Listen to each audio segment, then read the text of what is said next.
2022 সালের এপ্রিল মাসে বান্দরবনের বোম জাতিগোষ্ঠীর রাজনৈতিক সংগঠন কেএনএফ এর অঙ্গ সংগঠন হিসেবে আত্মপ্রকাশ করে সশস্ত্র সংগঠন কেএনএ। জানা যায় এর শতাধিক সদস্য 3 বছর আগে গেরিলা প্রশিক্ষণ। আসলে অস্ত্র যে আসছে আমরা এটা ডেফিনেটলি তো কখনোই বলতে পারবো না যে ইন্ডিয়ার মধ্যে থেকে আসছে বা মিয়ানমারের মধ্যে থেকে আসছে। আসসালামু আলাইকুম সুপ্রিয় দর্শক বন্ধুরা, অবশেষে জানা গেল কোকিচিন ন্যাশনাল আর্মি পার্বত্য চট্টগ্রাম অঞ্চলে কেন তারা অবস্থান করেছে এবং সেই সাথে গত কয়েকদিন ধরে কোকিচিন ন্যাশনাল আর্মি পার্বত্য চট্টগ্রাম অঞ্চলে ব্যাপক অস্থিরতা সৃষ্টি করেছে এবং সেই সাথে আপনারা অনেকে জানেন গত কয়েকদিন আগে বাংলাদেশের 3 জন সেনা সদস্যদেরকে নিহত করেছে সেই কোকিচিন ন্যাশনাল আর্মি। তো দর্শক বন্ধুরা, সেই সকল বিষয়গুলোকে কেন্দ্র করে এখন সারা দেশে ব্যাপক আলোচনার জন্ম দিয়েছে আসলে এরা কারা এবং এরা কোথায় থেকে তাদের উৎপত্তি হয়েছে।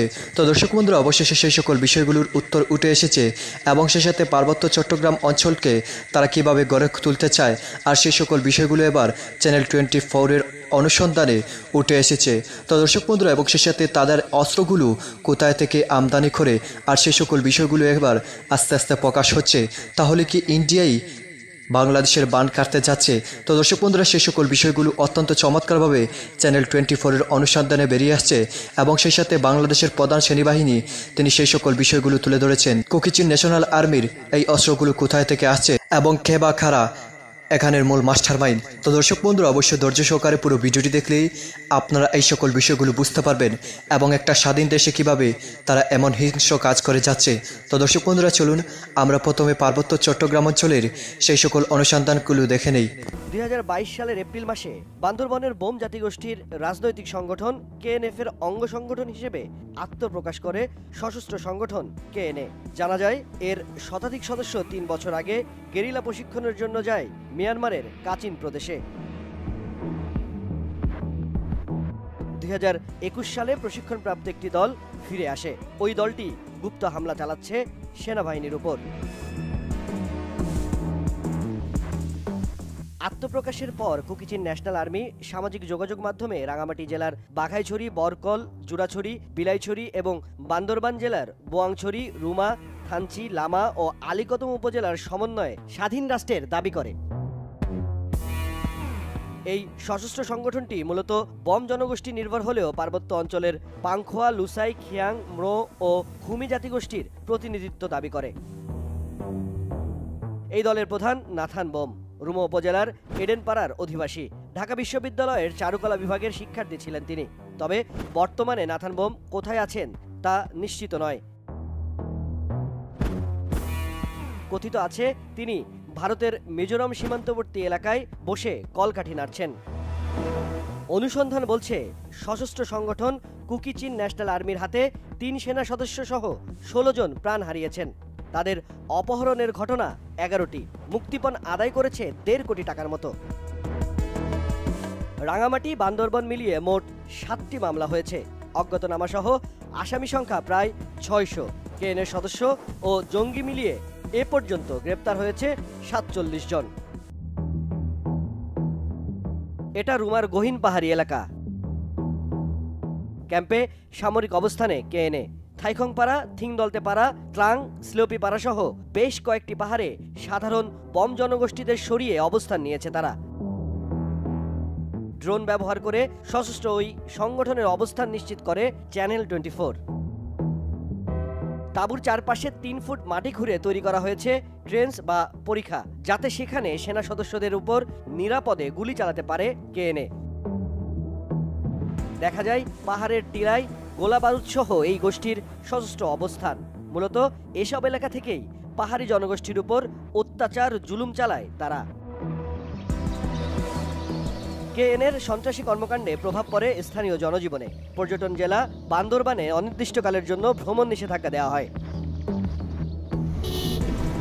কেএনএর সন্ত্রাসীদের দমনে মাঠে নামে সেনাবাহিনী। কোকিচিন ন্যাশনাল আর্মির ভেতরের খবর অনুসন্ধানে নামে চ্যানেল 24। বান্দরবানে সন্ধান মেলে বম জনগোষ্ঠীর এক নেতার। চলতে পারে না। আমরা জানতে পারি সন্ত্রাসী সংগঠনটির প্রধান নাথান বোমের সাথে যোগাযোগ রয়েছে তার। নানা শর্তে ক্যামেরার সামনে কথা বলতে রাজি হন তিনি। তার মতে পাহাড়ে বসবাসকারী 11 জনগোষ্ঠীর মধ্যে অন্তর্কোন্দলই এই সন্ত্রাসীদের উত্থানের মূল কারণ। তাদের কথা মতে আমরা বৈষম্যের শিকার, সেই সরকারি চাকরিজীবীতে হোক আর ইউনিভার্সিটি বা বিশ্ববিদ্যালয়ে পড়তে বা মেডিকেলে, তার মানে কি তাদের কথা অনুসারে আমরা নিরুপায়। এই মুহূর্তে তারা যে সশস্ত্র বাহিনীতে রূপ নিয়েছে সেটা কিন্তু আমাদেরও তেমন বোধগম্য নয় আর কি, যে একটা আলাপ আলোচনার মাধ্যমে, ডায়লগের মাধ্যমে দাবি দাওয়া তোলা যেত। তার মাধ্যমে আমরা নাথান মমের সাথে সাক্ষাৎ ও কথা বলার চেষ্টা করি। নাথানের সাথে কথা বলছিলাম, বলছে আমি ডাইরেক্টলি না বলে আমি এখন আমার পিএসকে বলবো, পিএস কথা এখন আপনার মোবাইল দিয়ে কথা বলবো, আপনার মোবাইলে না, আমার মোবাইল দিয়ে তো সে ফোন করবে, সে কথা বলবে না আপনার সাথে, তার পিএস নাকি কথা বলবে। ওকে ওকে। কিছুক্ষণ পর নাথান মমের সহকারীর ফোন, জানান আলাদা রাষ্ট্র গঠনের দাবি না মানলে তাদের সংগ্রাম চলবে। Our demand is, I think you have noticed from some of our posts in the media and through some of our officials that the KNF, Kuki-Chin National Front, is demanding sub-district of 9 sub-district. And in that, we demand an autonomous state. আসলে অস্ত্র যে আসছে, আমরা এটা definitely তো কখনোই বলতে পারবো না যে ইন্ডিয়ার মধ্যে থেকে আসছে বা মিয়ানমারের মধ্যে থেকে আসছে। অস্ত্র তো এই তৈরি হয় বিভিন্ন দেশে। এখন কিভাবে আসছে, কোন দিক দিয়ে আসছে, আমরা স্পেসিফিক কোনো ইনফরমেশন না থাকলে ডেফিনেটলি আমরা তো একটা দেশের সাথে আর একটা দেশের থাকে, এটা পলিটিক্যাল পর্যায়ে। আর এই জিনিসগুলোর বিষয়ে আমাদের তাদের কাছ থেকে আমরা নিশ্চয়ই আমরা বলেছি আমাদেরকে সহযোগিতা করার জন্যে, এবং আমাদের যে ইনফরমেশন ছিল সেই ইনফরমেশনগুলো আমরা তাদের বিএসএফের সাথে শেয়ার করেছি যে এইসব জায়গায় আমাদের সন্দেহ আছে যে এইসব জায়গায় কোনো কিছু আছে কিনা বিষয়গুলোর জন্য। আর একটা হচ্ছে আমরা চেয়েছি যে তারাও, আমরা যেমন বিজিবি কাজ করছি সীমান্তকে সিল করার জন্য, পাশাপাশি আমরা তাদেরকে রিকোয়েস্ট করেছি যে তারাও যেন তাদের বিএসএফ যারা আছে তারাও যেন তাদের সীমান্ত এলাকা যদি সংরক্ষিত করে, যদি সিল করতে পারে, তাহলে আমি মনে করি এই যাতায়াতটা কমে যাবে। এবং এই বিষয়ে তারা আমাদেরকে পূর্ণ সহযোগিতা করবে বলে আমাদেরকে আশ্বস্ত করেছে যে তারাও কোনো ধরনের কোনো জঙ্গি গোষ্ঠী বা কেউ ওই এলাকা থেকে এসে আমাদের এখানে অপারেশন করুক বা এই ধরনের আশ্বাস আমাদেরকে দিয়েছে। তা আমি আশা করি আমাদের যে অপারেশন চলছে এবং এই বিষয়গুলো আমরা যদি দুই বাহিনী একসাথে কাজ করি তাহলে আমরা আমাদের এই এলাকার শান্তি প্রতিষ্ঠাতে সহযোগী এবং কার্যকরী ভূমিকা রাখবে, আমার দৃঢ় বিশ্বাস। আপনারা নিশ্চয়ই জানেন পার্বত্য চট্টগ্রামের যে ভূমির প্রকৃতি খুবই দুর্গম ভূমি এলাকা, দুর্গম, যেখান থেকে যাতায়াত এবং অনেক ক্ষেত্রে অনেকেই এ পর্যন্ত এমনও জায়গা আছে যেখানে কারো এ পর্যন্ত পায়ের চিহ্ন পড়েনি। এই ধরনের দুর্গম এলাকা হচ্ছে পার্বত্য চট্টগ্রাম এবং বিশেষভাবে বান্দরবন এলাকা। তো এলাকায় কুকি-চিনের বিষয়ে আমাদের ওখানে যৌথ অপারেশন চলছে, সেনাবাহিনী করছে, পাশাপাশি আমাদের বিজিবিরও আমাদের কার্যক্রম ওখানে আছে। তা আমরা চেষ্টা করছি যাতে কোনো ধরনের বর্ডারিং দিয়ে যাতে কোনো লোক বাইরে যেতে না পারে এবং ভিতরে আসতে না পারে, সেই বিষয়গুলো যে প্রয়োজনীয় পদক্ষেপ নেওয়ার জন্য সেগুলো আমরা নিচ্ছি, যাতে এই কুকি-চিনের যে তারা যে আমাদের পার্বত্য চট্টগ্রামে যে এক শান্তি পরিবেশ ছিল সেটাকে যে অশান্ত করার চেষ্টা করছে সেটা দমন করার বিষয়ে প্রয়োজনীয় পদক্ষেপ আইন শৃঙ্খলা বাহিনীর পক্ষ থেকে নেওয়া হচ্ছে এবং আশা করি এটা সফলকাম হবে ইনশাল্লাহ। আপনার দ্বিতীয় একটা কোশ্চেন ছিল যে একদম আপনারা নিশ্চয়ই জানেন বিজিবি আমরা কিন্তু পার্বত্য চট্টগ্রামে দ্বৈত রোল প্লে করি। একটা হচ্ছে আমাদের সীমান্ত এলাকা যেটা আছে সেটা আমাদের যেটা প্রাইমারি দায়িত্ব, প্রাথমিক দায়িত্ব, সেগুলো আমরা পালন করি। পাশাপাশি আমাদের পার্বত্য চট্টগ্রামে সেনাবাহিনীর সাথে আমরা পার্বত্য চট্টগ্রামের শান্তি রক্ষায় ওখানে আমাদের দায়িত্ব পালন করি। তো সেই অংশ হিসাবে আমাদের বাহিনী সেনাবাহিনীর সাথে যৌথ অপারেশন করেছে, অংশগ্রহণ করছে এবং আমাদের লোকজন ওখানে একটা ক্যাম্প দখল করেছে, চাইখংপাড়া ক্যাম্প, এটা যেটা কুকি-চিনের একটা তাদের একটা ঘাঁটি ছিল বা তাদের এখানে ক্যাম্প ছিল, সেটা আমরা দখল করেছি। সেখান থেকে আমরা অনেক ধরনের দেশি অস্ত্র সহকারে, তারপরে ওখানে গুলি পেয়েছি, বিভিন্ন এমজি এলএমজির বিভিন্ন ধরনের গুলি, তারপরে ইউনিফর্ম, তাদের ওয়াকি টকি সেট এবং অন্যান্য বেশ আনুষঙ্গিক অনেক জিনিসপত্রই আমরা সেই ক্যাম্প থেকে আমাদের বিজিবির যারা ওখানে অংশগ্রহণ করেছে তারা এটা উদ্ধার করেছে।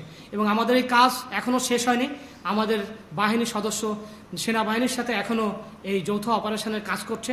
যতক্ষণ পর্যন্ত এই কাজ শেষ না হবে ততক্ষণ পর্যন্ত আমাদের বাহিনীর যে দায়িত্ব দেওয়া আছে সেটা সেনাবাহিনীর পাশাপাশি আমরাও কাজ করে যাচ্ছি এলাকায় শান্তি প্রতিষ্ঠা করার জন্য। বর্ডারিং এলাকার নিরাপত্তার দায়িত্ব আমাদের, এবং তারই অংশ হিসাবে আমরা যখন এই এলাকায় আমাদের অপারেশন পরিকল্পনা করেছি, পাশাপাশি আমরা পরিকল্পনা করেছি। তো দর্শক বন্ধুরা, আপনারা হয়তো এই পুরো ভিডিওটি দেখে এবং চ্যানেল 24-এর এই অনুসন্ধানগুলো শুনে অবশ্যই বুঝতে পেরেছেন তারা চট্টগ্রামকে একটি নিজস্ব রাষ্ট্র হিসাবে দেখতে চায় এবং এজন্যই তারা মাঠে নেমেছে।